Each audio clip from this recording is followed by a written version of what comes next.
खुलुमबाय बेयो बड'लेण्ड इंखं टेलिभिजन दिनै 14 जुलाइ 2021 बुधबार खालि सानसेनि बरादखौ नोंथांमोननि खाथियाव लाबोदों आं सदानन्द दैमारिया।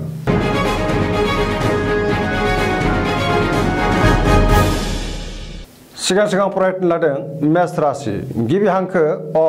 ल दिनैनि साना मोजां आरो गाज्रिनि गेजेरजों बाबेनलांगोन गोसोखौ जोबोर गिलुं मोनगोन गोसोआव गोजोननाय गैयै जागोन गोसोखौ दिनै गोबां गुलुं-गुजुं मोनगोन अब्लाबो नाथाय गोसोखौ हमथानाया गाहाम देहाया दिनै मोजाङै थागोन सोरनिबा सायाव गोबां रागा जोंफ्लांनो हागौ रांखावरियाव मोजां नाथाय अब्लाबो खरसायाबो बांगोन बेफार फालांगियाव मोजां होनजायो गुबुना अदेबानि खहा खालामनो नाजागोन नखराव अनलायनाय फैगोन मावनो लानाय खामानिखौ थि समावनो मावफुंनो गोब्राब जागोन मानिबा जाहोनाव गोसोआ बायगोन जेबो गोदान हाबायाव आखाइ होथ'यैआनो मोजां बिमा-बिफानि बोसोन लानानै खामानिखौ मावोब्ला मोजां खामानि मावनो हागोन सोरबा लाजि फोनांनो नाजागोन सांग्रां जानाया गाहाम गोसोआ दिनै जोबोद दरसि जागोन लाइमोनफोरा जोबोद रमान्टिक जागोन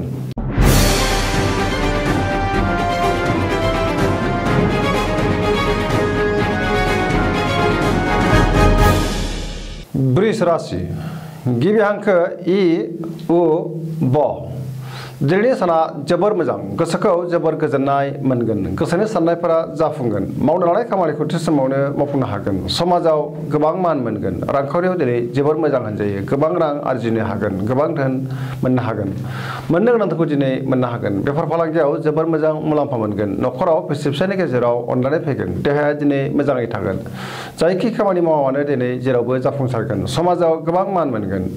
गोसोनि बोलोआ दिनै बांगोन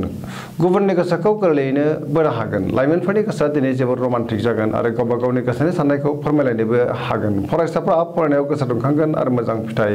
मोनगोन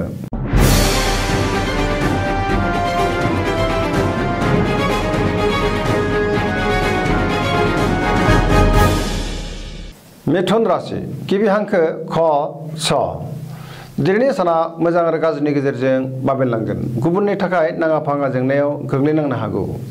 सोरनिबा सायाव गोबां रागा जोंफ्लांगोन मावनो लानाय खामानिखौ थि समावनो मावफुंनो गोब्राब जागोन गोसोखौ दिनै जोबोर उसाव-बादाव मोनगोन देहाया मोजाङै थागोन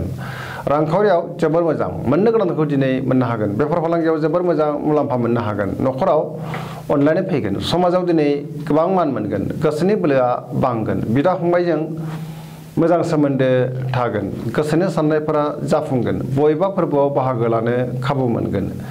गोसोआ दिनै जोबोर रमान्टिक जागोन लाइमोनफोरा मोजां खौरां मोनगोन फरायसाफ्रा फरायनायाव गोसो दुंखांगोन आरो मोजां फिथाइ मोननो हागोन सोरबा लोगोआ गाज्रि नोजोर खोमागोन सांग्रां जानाया गाहाम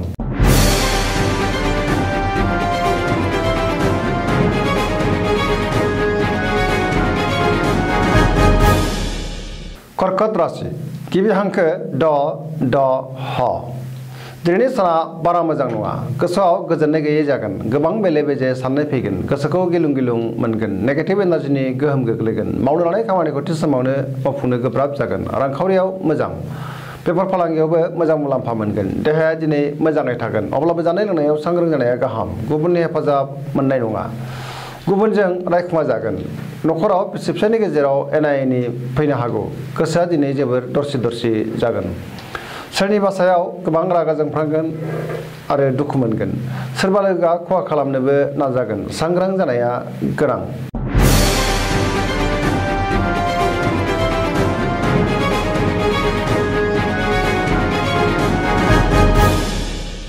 सिंह राशि गिबि हांखो म ट दिनैनि साना मोजां आरो गाज्रिनि गेजेरजों बाबेनलांगोन गोसोखौ जोबोर गुलुं-गुजुं मोनगोन गोसोनि साननायफोरा फेलें जागोन लोगोफोरनि हेफाजाब मोननाय नङा बहाबा दावबायहैयोब्ला मोजां गोसोनि साननायफोरा जाफुंनाय नङा नाथाय गुबुननो फोरमायनो हागोन गुबुननि गोसोखौ बोनो हानाय नङा रांखावरियाव मोजां बेफार फालांगियावबो मोजां होनजायो नखराव अनलायनाय फैगोन गोसोनि बोलोआ लोरबां जागोन समाजाव मान मोनगोन सोरबा लोगोनिफ्राय हरखाबै बेलासिहालागै मोजां खौरां फैनो हागौ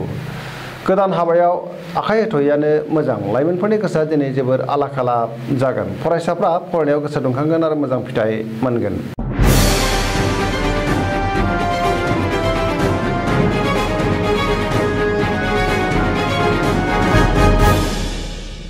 कन्या राशि गिबि हांखो प ट दिनैनि साना जोबोर मोजां नाथाय गुबुनजों दान्थे बिदान्थेयाव बाहागो लायैआनो गाहाम होनजायो नङाब्ला गोरोन्थि जानो हागौ सोरबा गोजाम लोगोखौ बहाबा हरखाबै लोगो मोननानै गोसोखौ जोबोर गोजोननाय मोनगोन सोरनिबा अननाय आरो हेफाजाब मोनगोन रांखावरियाव जोबोर मोजां बेफार फालांगियाव जोबोर मोजां मुलाम्फा मोनगोन देहाया दिनै मोजाङै थागोन अब्लाबो जानाय लोंनायाव सांग्रां जानाया गाहाम नखराव बिसि फिसायनि गेजेराव अनलायनाय फैगोन गोबां खामानियाव मुखुब थागोन समाजाव मान मोनगोन गुबुनखौ फोथायनो हागोन गोसोआ दिनै जोबोर रमान्टिक जागोन फरायसाफ्रा फरायनायाव गोसो दुंखांगोन आरो मोजां फिथाइ मोनगोन धोरोमारि बिथिङावबो गोसो दुंखांगोन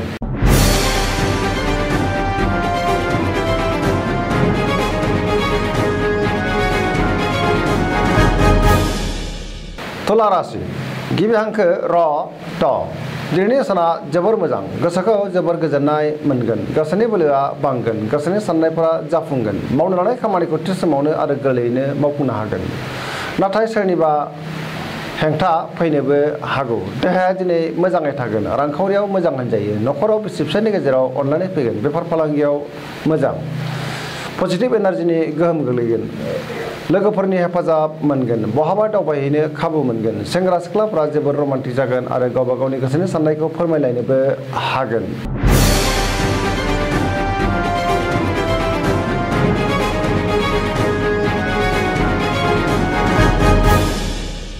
वृश्चिक राशि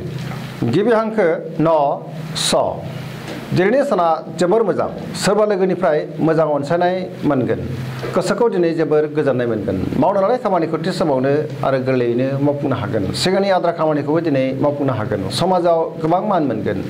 नखराव अनलायनाय फैगोन रांखावरियाव जोबोर मोजां होनजायो बेफार फालांगियाव गोबां मुलाम्फा मोनगोन देहाया दिनै मोजाङै थागोन गुबुननि गोसोखौ बोनो हागोन समाजाव गोबां लोगो लेवा बांगोन लोगोफोरजों गोरोबनो रोंगोन लाइमोनफोरा जोबोर रमान्टिक जागोन गोसोनि साननाया जाफुंगोन पजिटिभ एनार्जिनि गोहोम गोग्लैगोन सरासनस्रायै दिनै साना जोबोर मोजां आरो मोजाङैनो बारग'लांगोन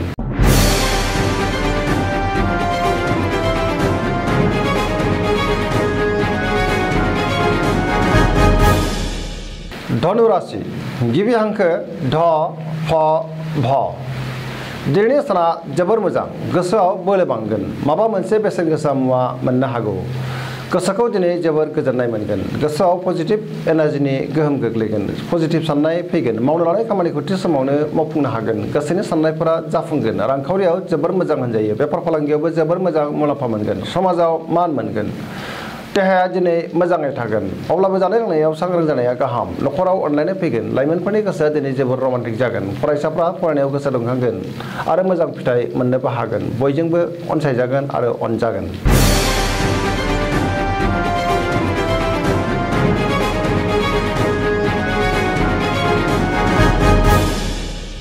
मकर राशि गिबि हांखो ख ज दिनैनि साना जोबोर मोजां गोबां मोजां खाबु फैगोन गोसोखौ दिनै जोबोर गोजोननाय मोनगोन पजिटिभ एनार्जिनि गोहोम गोग्लैगोन देहाया दिनै मोजाङै थागोन रांखावरियाव जोबोर मोजां अदेबानि खरसायाबो बांगोन मोननो गोनांखौ दिनै मोननो हागोन बेफार फालांगियाव जोबोर मोजां मुलाम्फा मोनगोन नखराव बिसि फिसायनि गेजेराव अनलायनाय फैगोन आरो जोबोर मोजां सोमोन्दो थागोन लाइमोनफोरनि गोसोआ दिनै जोबोर गोजोन जागोन आरो गावबा गावनि गोसोनि साननायखौ फोरमायलायनोबो हागोन फरायसाफ्रा फरायनायाव गोसो दुंखांगोन आरो मोजां फिथाइ मोननोबो हागोन सरासनस्रायै दिनै साना जोबोर मोजां आरो मोजाङैनो बारग'लांगोन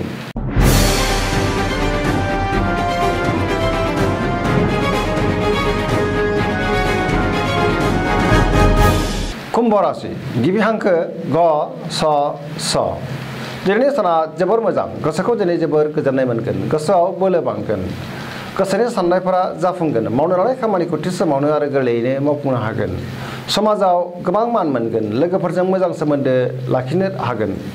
गोबां मुंदांखा सुबुंजों लोगो मोनलायगोन रांखावरियाव दिनै जोबोर मोजां होनजायो आरजिनाय धोनखौ दोनथुमनो हागोन मोननो गोनांखौबो दिनै मोननो हागोन बेफार फालांगियाव मोजां मुलाम्फा मोनगोन देहाया दिनै मोजाङै थागोन अब्लाबो जानाय लोंनायाव सांग्रां जानाया गाहाम नखराव अनलायनाय फैगोन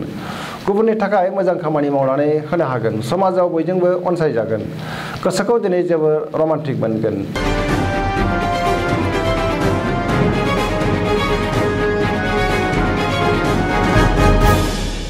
मीन राशि गिबि हांखो ड स दिनैनि साना मोजां आरो गाज्रिनि गेजेरजों बाबेनलांगोन सोरबा आंगो लोगोजों बहाबा लोगो मोनलायनानै गोसोखौ दिनै जोबोर गोजोननाय मोनगोन मावनो लानाय खामानिखौ थि समाव मावफुंनो गोब्राब जागोन गोसोआव अदेबानि पजिटिभ साननाय फैगोन देहाया मोजाङै थागोन रांखावरियाव मोजां मोननो गोनांखौ दिनै मोननो हागोन बेफार फालांगियाव मोजां मुलाम्फा मोनगोन नखराव बिसि फिसायनि गेजेराव अनलायनाय फैगोन बिदा फंबायजों मोजां सोमोन्दो थागोन बहानिफ्रायबा मोजां खौरां मोननो हागौ समाजाव मान मोनगोन फरायसाफ्रा फरायनायाव गोसो दुंखांगोन आरो मोजां फिथाइ मोननो हागोन सोरबा लोगोआ गाज्रि नोजोर होखोमागोन सांग्रां जानाया गाहाम दिनैनि राशि फरायथिनाया एसेनोसै जोबनायाव बेखौनो खावलायो जाहाथे नोंथांमोना सानफ्रामबो जोंनि बे बड'लेण्ड इंखं टेलिभिजनखौ नायबाय थायो आरो साबस्क्राइब खालामो लोगोसे शेयार खालामो लाइक खालामो एसेनोसै गोजोन्थों।